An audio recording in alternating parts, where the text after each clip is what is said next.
The earth and its water. It is an ongoing relationship that extends forward from the beginning of time.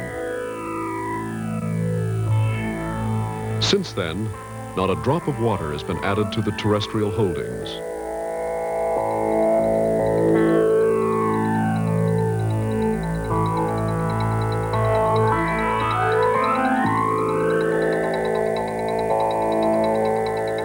Water is many things to many beings. The bearer of nutrients and minerals to the natural world. Source of hydroelectric power.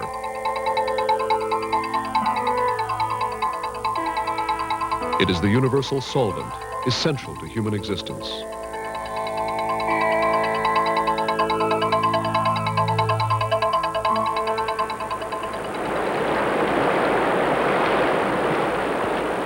For centuries, the Indians of the North Country lived beside our rivers.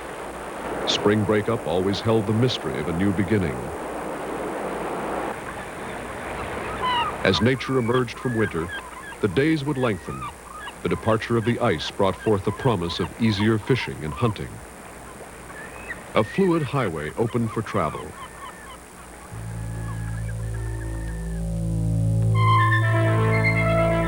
From a distance, we see vast bodies of water covering the globe.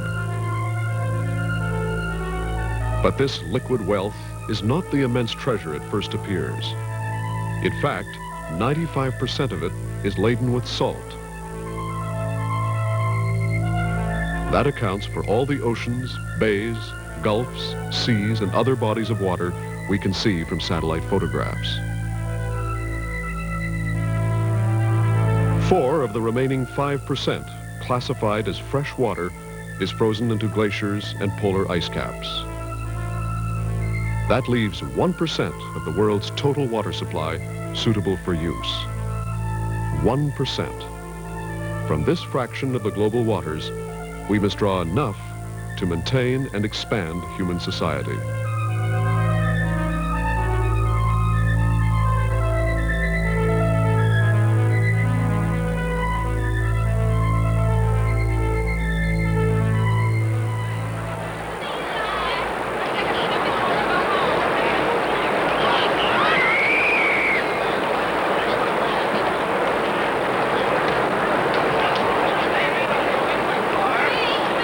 From the beginning of time, the earth has had adequate fresh water.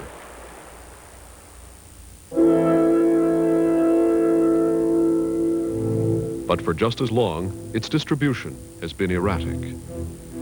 And to this inequitable distribution, we must now also add the problems of waterborne diseases and pollution.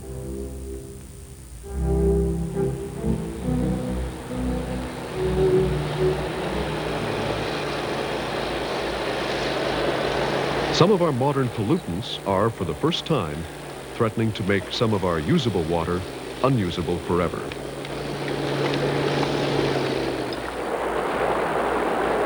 We in Canada probably have at least our share and maybe more of the world's fresh water.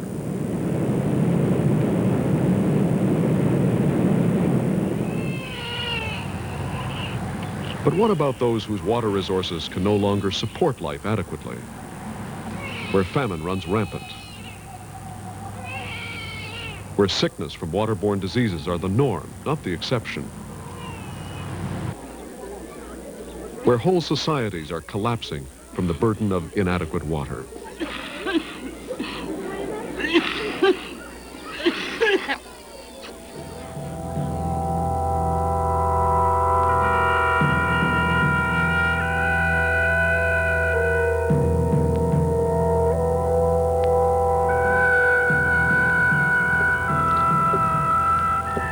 In the next hour, we want to examine the subject of water.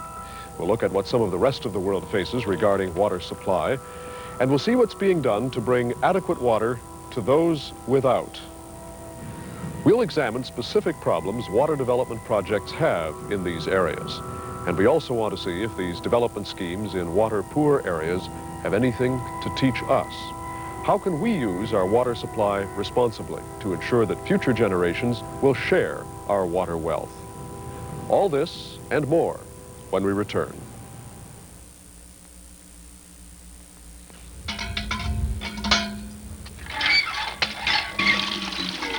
Biologically, each one of us is dependent on water.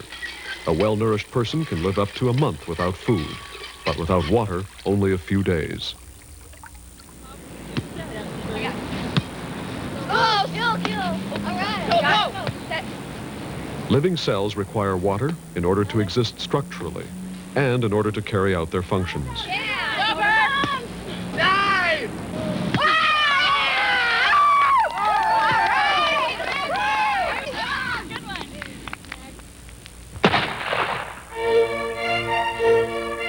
Three-quarters of the weight of our active tissues and muscles is water.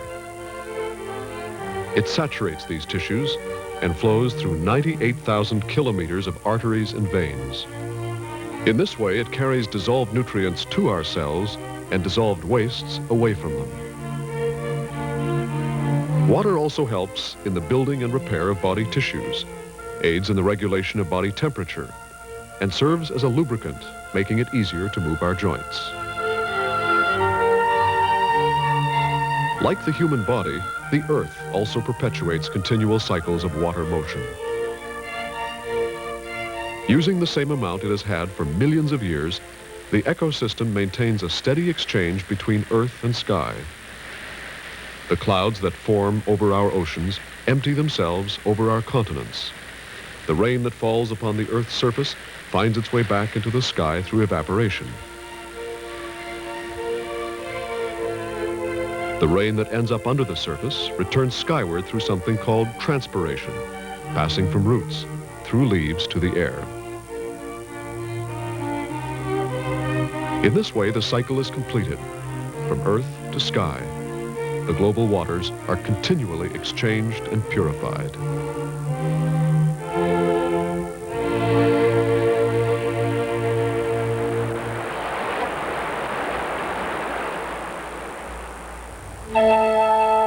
In order to tame our planet, we have had to understand it scientifically. A few centuries ago, our perceptions of the natural world were clouded by guesses and superstitions. But since then, science has become the basis for understanding our planet.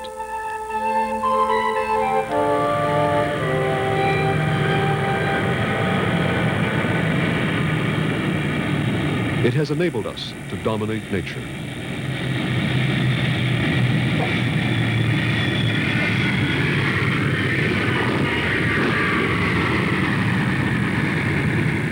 Only through such domination, it was believed, could we maintain and expand human civilization. But at what price?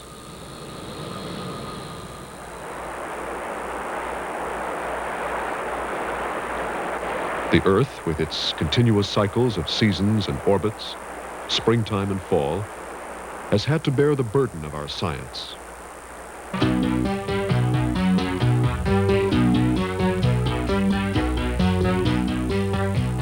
Whatever man introduces into the environment becomes a part of the Earth's natural cycles. The exchange of water between Earth and sky is joined by the waste of civilization.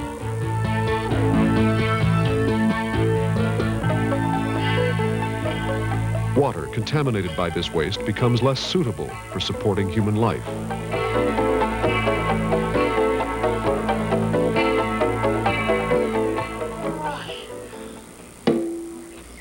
In nearly every corner of the Earth, people's needs for water fall into two basic categories.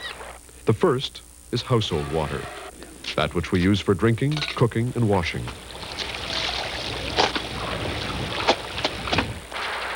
The other is irrigation water, the water that sustains agriculture, that keeps farms everywhere in the business of producing food.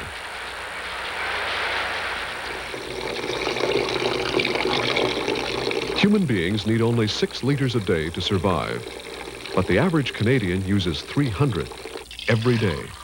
Where does it go? Half of it gets flushed down toilets. In fact, every time North America reaches for that lever, a total of 6 billion liters of water go down the pipes. Other uses we find for it are in our dishwashers, washing machines, swimming pools, and green lawns. After that, the rest of the 300 liters a day find their way into bathtubs that hold nearly 150 liters.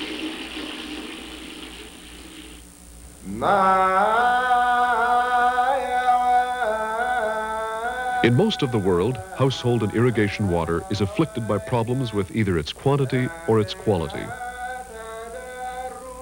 When the quantity of water necessary for agriculture is lacking, crops fail.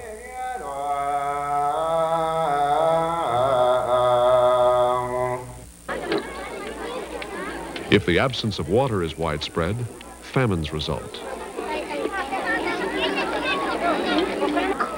When the quality of water is inadequate, disease results.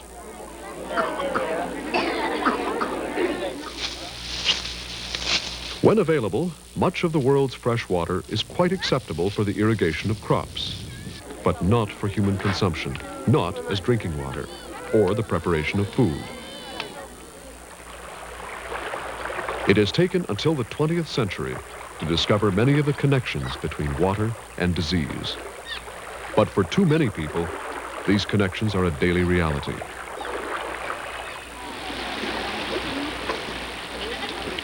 Bacteria, parasites, and disease carriers all find water a welcome vehicle.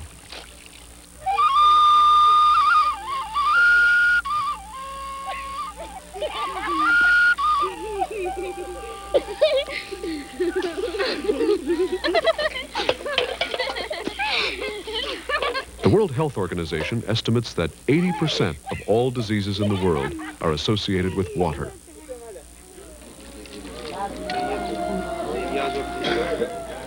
Every day across the globe, 35,000 children under 5 years of age die, largely due to waterborne diseases.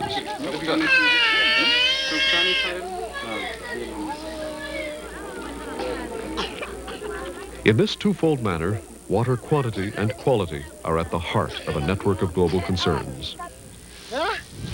Water is both the backbone of world agriculture and the key to a significant portion of world health issues.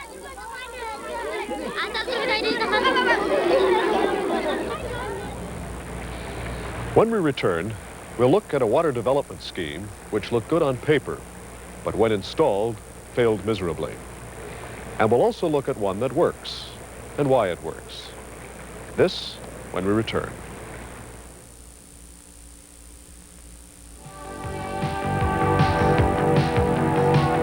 The business of getting household water to large numbers of people is a difficult task.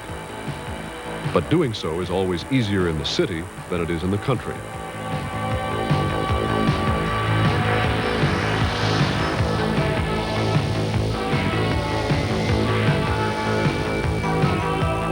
When people are grouped together side by side, centralized water systems make a lot of sense. But for those living in the rural areas, the sheer factor of distance makes such facilities a near impossibility.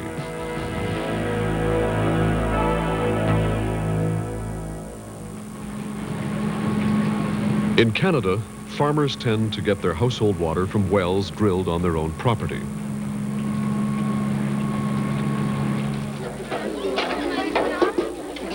In Africa, few people have their own wells. The task of getting household water has long been allotted to women.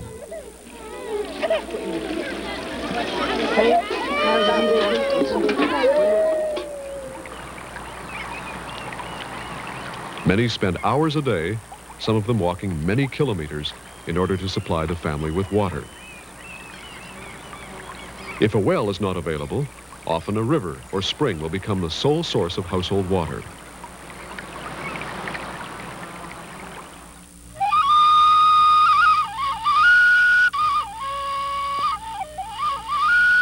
These are the Aberdare Mountains in Kenya, just north of Nairobi. On the eastern slopes, the people are spread out in a pattern fairly typical to rural Africa.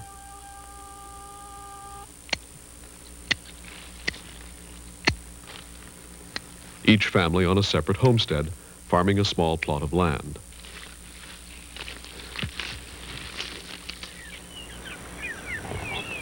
But there are no wells in the area. The groundwater is inaccessible, far beneath the mountain slopes through a solid wall of rock.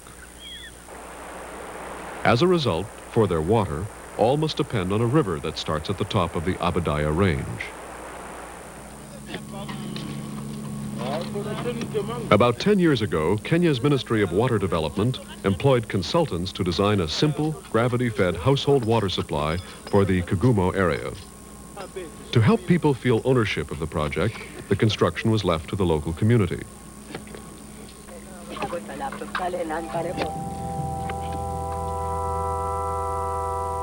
Unfortunately, due to a lack of experience in such matters, problems arose almost immediately.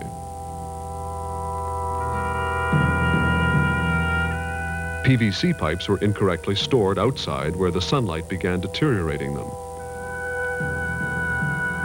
Installed pipes were often of the wrong pressure class and laid too close to the surface.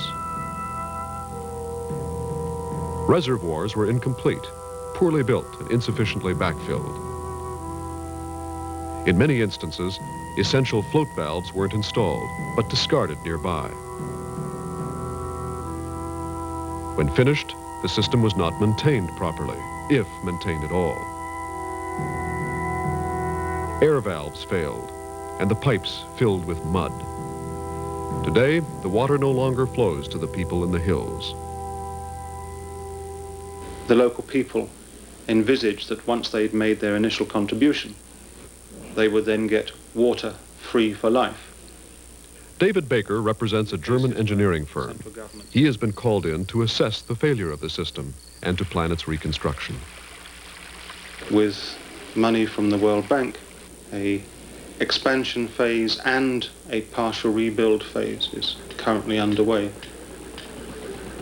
The building for the first time of a treatment works, the rebuilding of some of the reservoirs, and the building of new and the laying of new pipes. If maintenance is not provided, after a few years, things will begin to go wrong and water will cease flowing even through the areas where it initially flowed.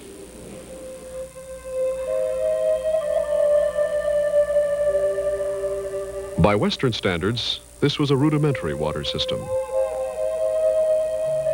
If such a project is seemingly doomed to failure from the start, how can rural people in the Third World supply themselves with water? The alternative to large-scale projects may be the very opposite, may be the individual house or the small community projects. 2 hours away, in the hills of Kitui, Kenya, a project is underway to employ exactly such a technique. The women of Kitui used to collect their household water at the river. But frequently, during the dry months, the river would dry up. A solution was needed.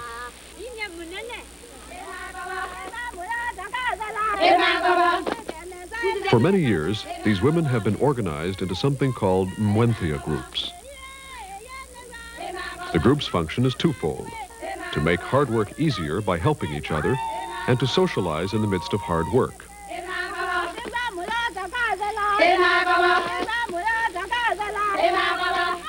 Besides working their own farms, they have also cleared and leveled many of the rural access roads in the area.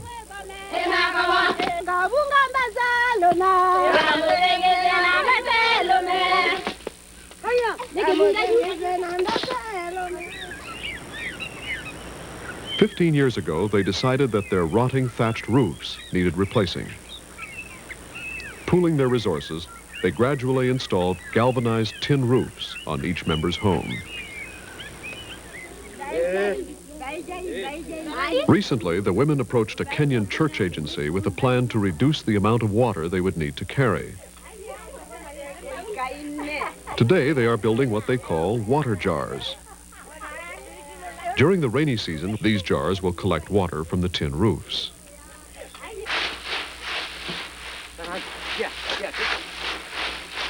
When the rains stop, each household will be able to survive the dry season on the 2,000 to 4,000 liters each jar holds.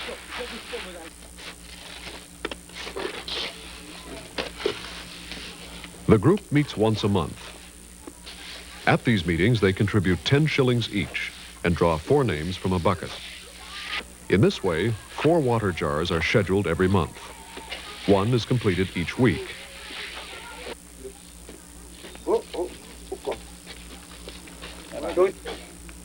The money they gather pays for the bricks, sand, and sawdust. However, the construction training and materials like concrete and chicken wire are provided by the church agency.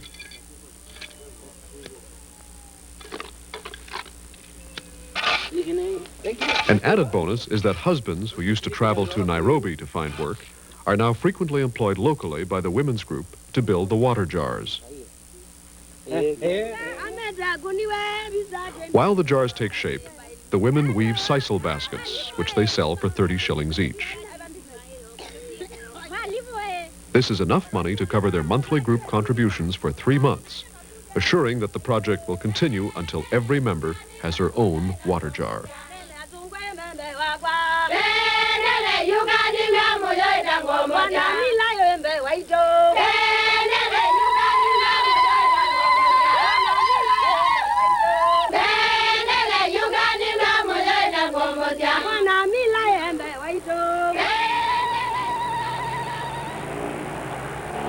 Out of an office in Nairobi, Kenya, Harold Miller works for the Mennonite Central Committee, a Christian relief and development agency. We asked Harold what makes a small project like the water jars work so well. There are certain kinds of technological innovation which are more readily understood by a small, rural, sometimes pre-literate community. A project has to be understood, it has to involve the community, it has to be organized by the community, it has to be maintained by the community somehow. And so size becomes very important. Size becomes a function of possibility. The small project should be built as much as possible on some form of a local tradition. Not that one is trying to maintain traditions in some static form. It is rather seeing tradition as one of the building blocks onto which one builds and from which one moves into desired directions. And so one is really talking about small. Small is, in that sense, beautiful.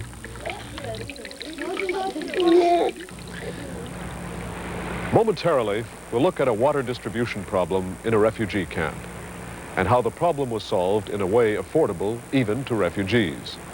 And we'll see how a water development project begun by a Canadian in Swaziland is faring. But first, this message.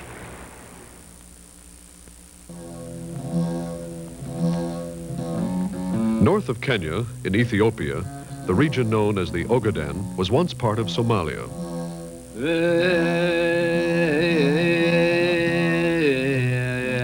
Since the outbreak of border fighting in 1980, over 1 million Somalis have been uprooted. Many have temporarily resettled in refugee camps along the Juba River.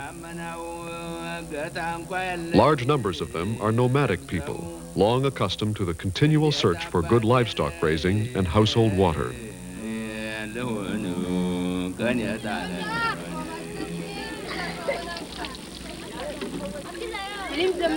While many of the refugees get small quantities of purified water at taps like these, there are those who have rudimentary means for larger volume water storage. As well, the camp's hospitals, schools, health posts, and feeding centers need water at regular intervals.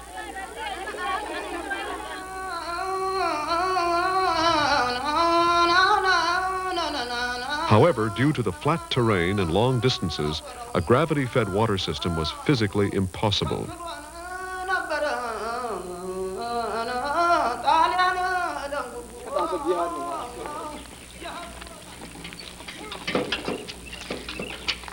The solution was found in a system of donkey-drawn water carts. Through the assistance of Mennonite Central Committee, a series of low-interest loans were secured. With these loans, 6 people were able to start up water delivery services. After filling each day's mandatory quota of water to the hospitals, schools, and health posts, the cart owners can sell water to whomever they want.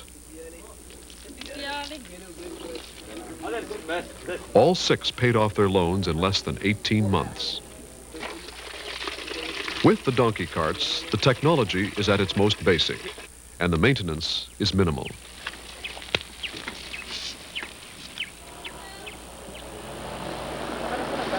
Further south, on the African continent, Moses lives and works in Swaziland, a tiny kingdom perched on South Africa's northeastern border. For 1 year, he trained with Ron Deal, a water technician from Alberta.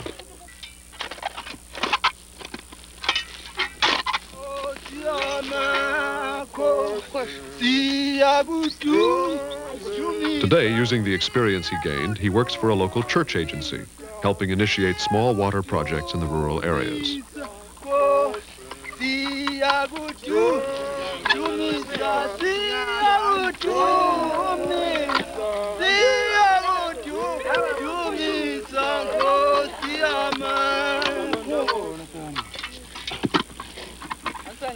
These people applied to the Council of Swaziland Churches with plans to bring distant spring water down the hills to the local school.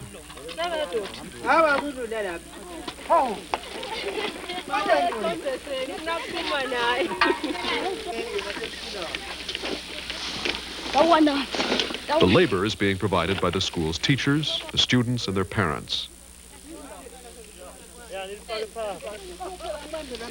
The project's success will depend on the community's ability to master the assembly and maintenance skills.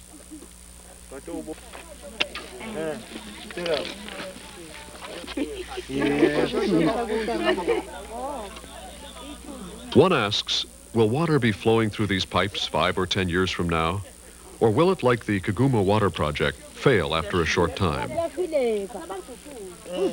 The idea behind the program is to try and develop schemes or projects that are at least easy to be operated by the communities themselves without the government having to involve itself extensively in terms of recurrent costs. So these are relatively maintenance-free schemes that we try to develop. We've been looking at the problems associated with bringing household water to an area. When we return, we'll look at how agriculture competes with household uses for water and how some farmers are stretching scarce water a long way. We'll be right back.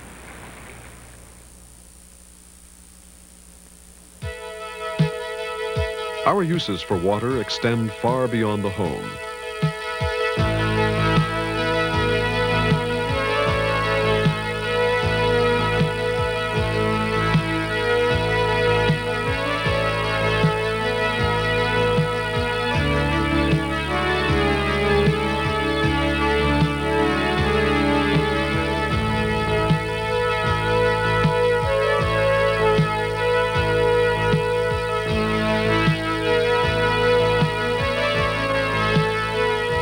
In order to eat, we depend on the fruitful harvest of agriculture.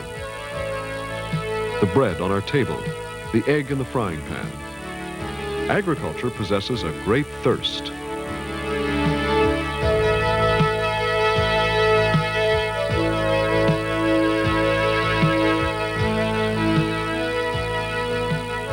In fact, 80% of the world's fresh water is consumed by farming. The average plant requires 575 liters of water for every kilogram of finished product.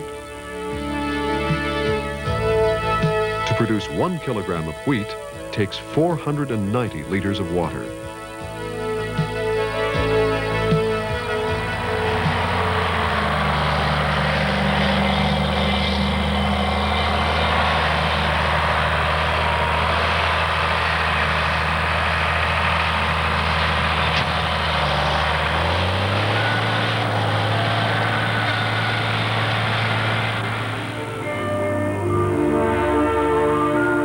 In the early days of Canadian agriculture, the crops a farmer could grow depended on local rainfall levels. In drier areas, the growing of wheat was favored over the much thirstier crops such as corn. In this way, farming was conducted arm in arm with regional weather patterns.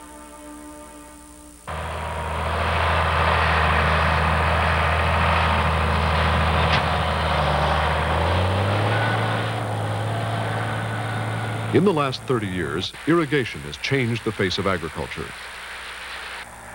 Across the border, the American High Plains states are one of North America's leading agricultural areas. But this has only been possible through the application of water in amounts above the regular rainfall levels. As a result, the High Plains have been able to grow crops that could never have been raised on the region's natural moisture alone. But irrigated farming is neither a recent nor a North American invention.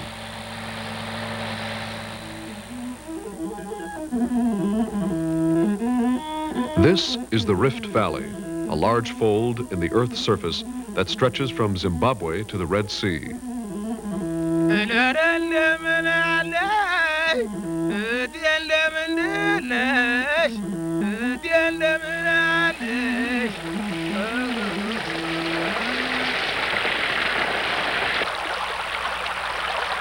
In many areas, water flows 1,600 meters down the face of the escarpment, ending up on the valley floor.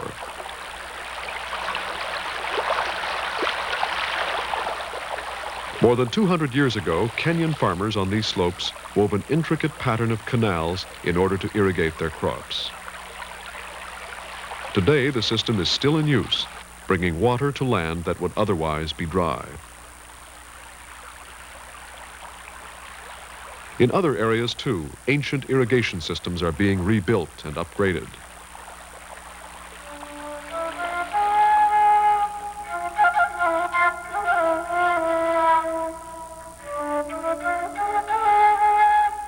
The West Bank, next-door neighbor to Israel. It is where the Palestinian Arabs have lived for thousands of years.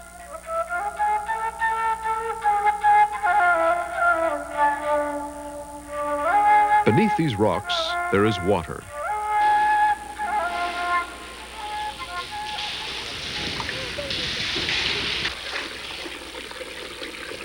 However, in order to drill a well, one must have a permit.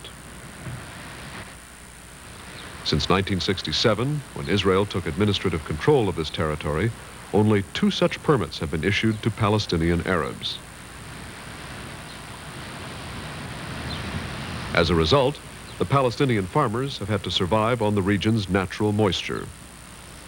Those that cannot are forced to leave in search of more favorable climes.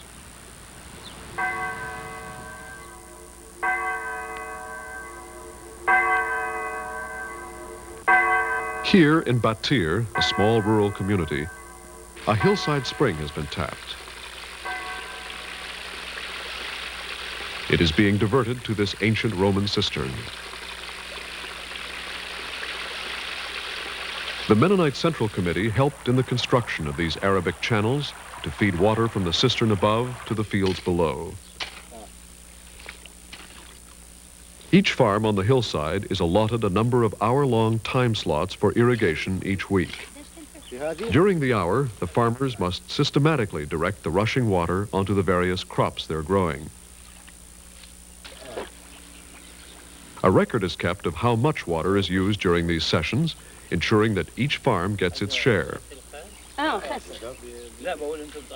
In this way, the hillsides of Batir are kept productive during a normally unforgiving dry season.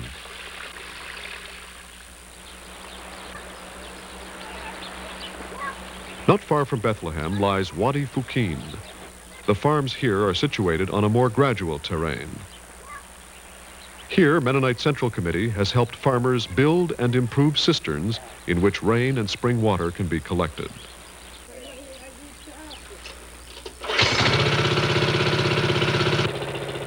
With the introduction of drip irrigation, productivity has been increased by 400% to 500%. In addition, water loss has been reduced. With traditional methods of irrigation, evaporation and other factors make water losses of 40% to 70% standard. With drip irrigation, the losses are reduced to about 10%. The unique design gets water to the roots with minimal waste. But even though the initial cost of the system is relatively high, the rewards have been immediate.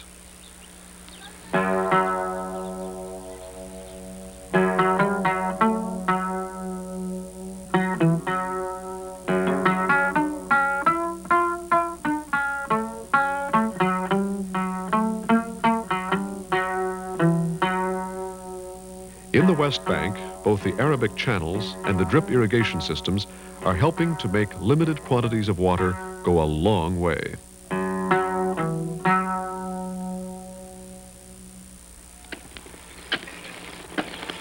Landscape and local resources determine which approach to water movement will be successful.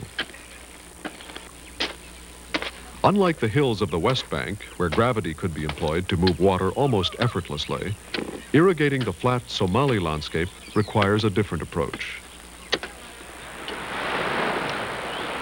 When Mennonite Central Committee workers arrived at this refugee camp, they found 3 pumps. Installed by the East Germans, only one of these was still working.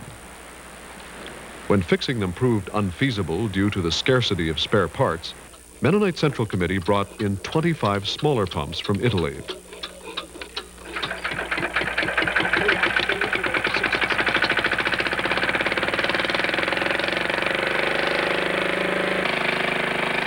With a new canal network, the riverside land has been turned into a source of food for many refugee families. But just like the old East German pumps, the new models must be maintained properly.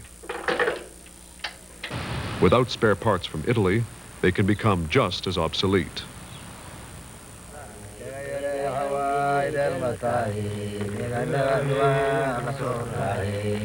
One additional problem here is that of doing development work in a refugee situation. Most of these people are nomads.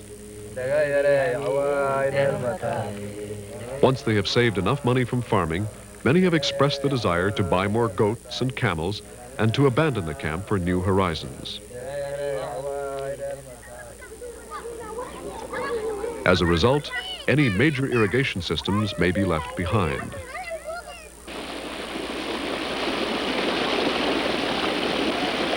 In a case like this, it is not the technology of water movement that's important.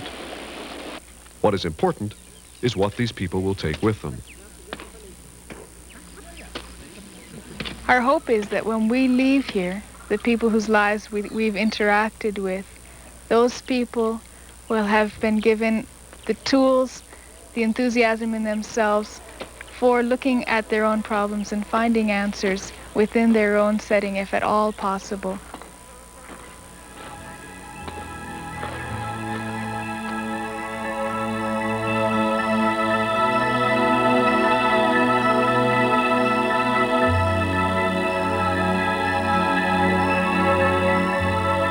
On the shores of Lake Victoria in rural Tanzania, the countless lakeside farms are ideally located for simple irrigation techniques.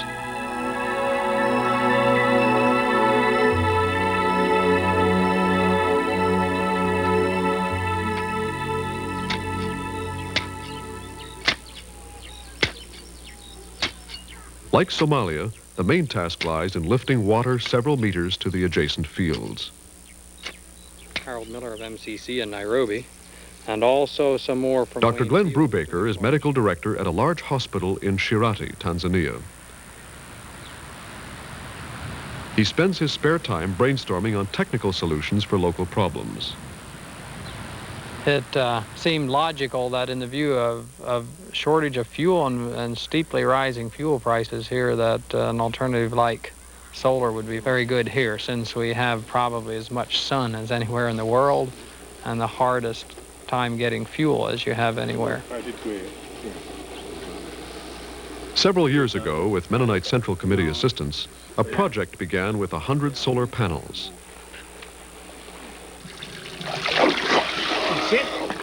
He's shocking, The pumps employed were designed specifically for use with solar energy. Since their installation, they have been running 4 years with little or no maintenance.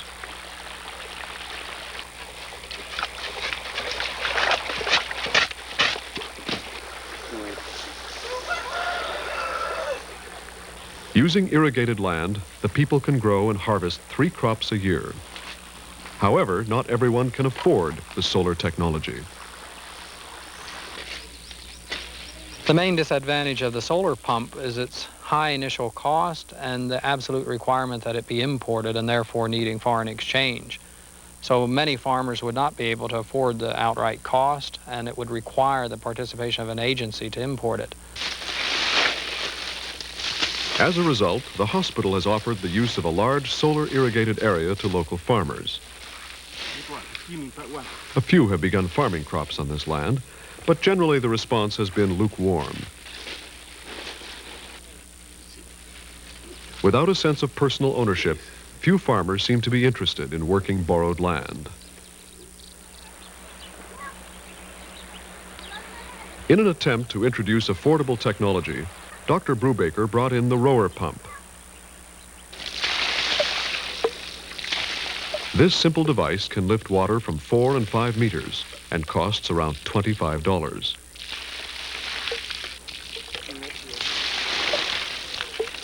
It was developed by University of Manitoba graduate and Mennonite Central Committee worker George Clausen while on assignment in Bangladesh. This has a great possibility of being locally manufactured, either made of simple parts, it can be repaired easily and could be manufactured nearly anywhere.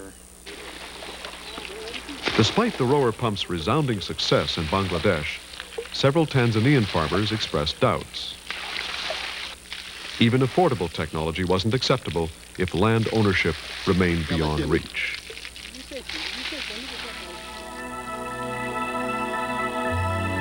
But this is very much the nature of development. What works for some may be totally inappropriate for others, and what seems the ideal solution on paper is often unsuitable in the field.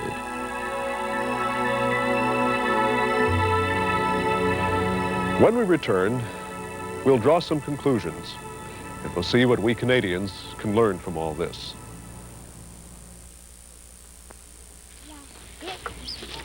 Successful water projects seem to have a number of things in common.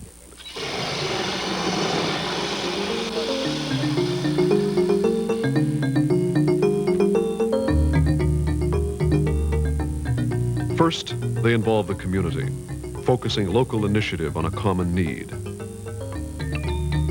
They seem to work best when they are tied into local traditions, utilizing local leadership. Second, they are sustainable. Development experts must be able to judge a people's ability to comprehend and maintain technological solutions. And they must design solutions with this ability in mind. Third, size is important. The smaller projects, it seems, have fewer points where large problems can occur. But it can also be said that they benefit fewer people.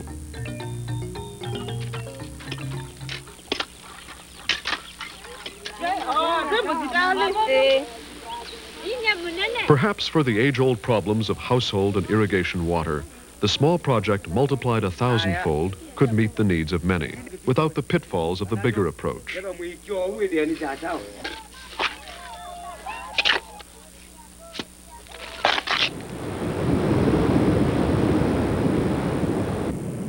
But ironically, foreign governments may at times seek solutions with Western technology and machinery rather than low-key community-based development projects.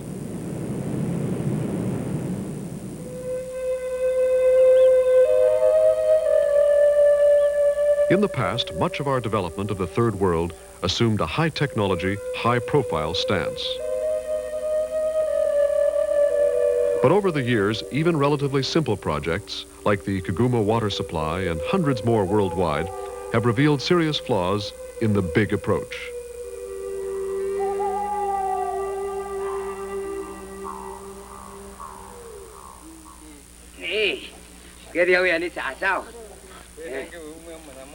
Most third world governments just don't have the money necessary for repair or even proper maintenance of donated foreign technology. So what are the alternatives?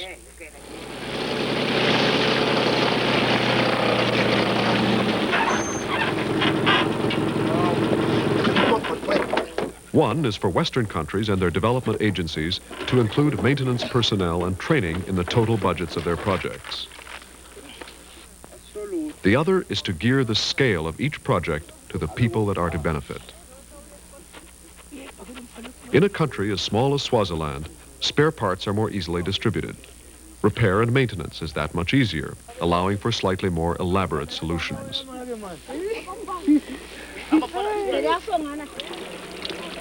But in a Somalian refugee camp, 450 kilometers from almost anywhere, technology must be kept to a bare minimum.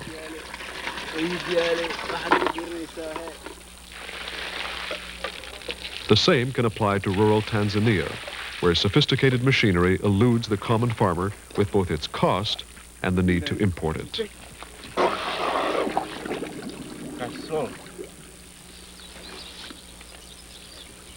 Small-scale methods are increasingly becoming the way of third world development.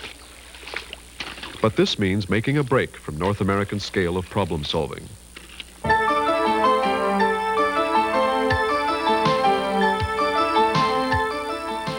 Problem solving which solves big problems with big solutions, but often seems to create even bigger problems in its wake. In Nebraska, for instance, corn has become widely popular. This is partly due to the high cash return it brings. But corn is one of the thirstiest crops known. In one county in Nebraska alone, withdrawals from 2,600 irrigation wells are approaching 1,000 billion liters a year.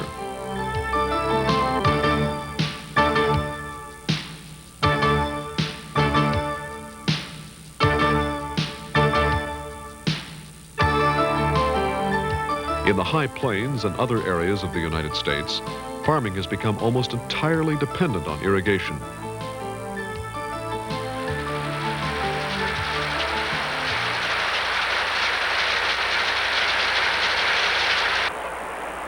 Over the years, the American government has developed the West's water resources and provided farmers with subsidies for irrigation. But water experts are worried.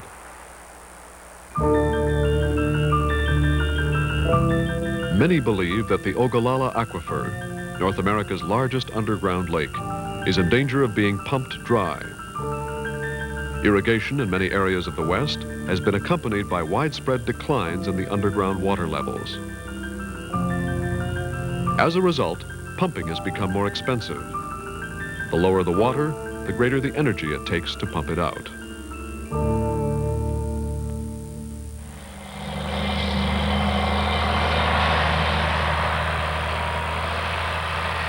The price of water will continue to go up. It will be bid away from farmers who can't pay for it by others who can. The potential for conflict is high.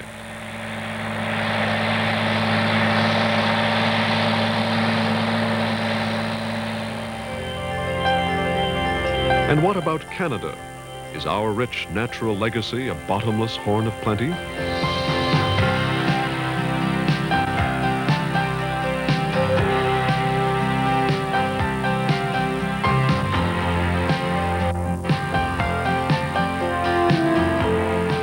This question, many would answer, yes.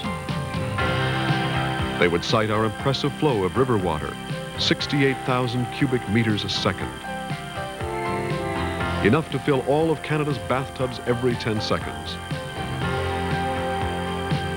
They also point out the thousands of glacier-made lakes. But in fact, a full third of our river flow ends up in the Arctic.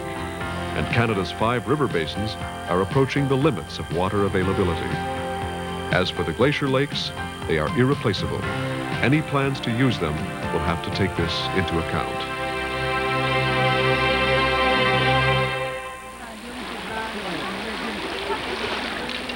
What can we learn from this? And how can the experience of the world's underdeveloped nations further our awareness of the earth and its water?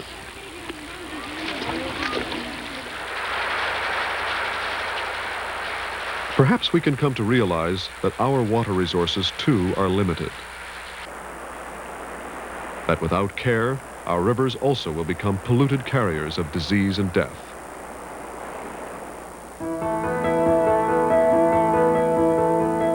Perhaps the future will see a return to the water use patterns of the past,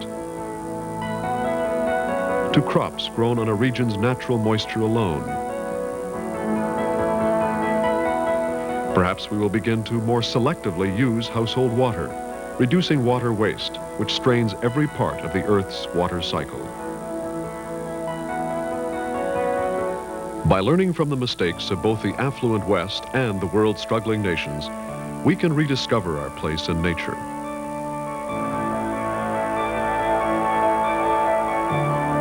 Perhaps we can find an approach that will account for both our technological accomplishments and our ties with the earth. Only through such a change will the global waters survive for the coming generations.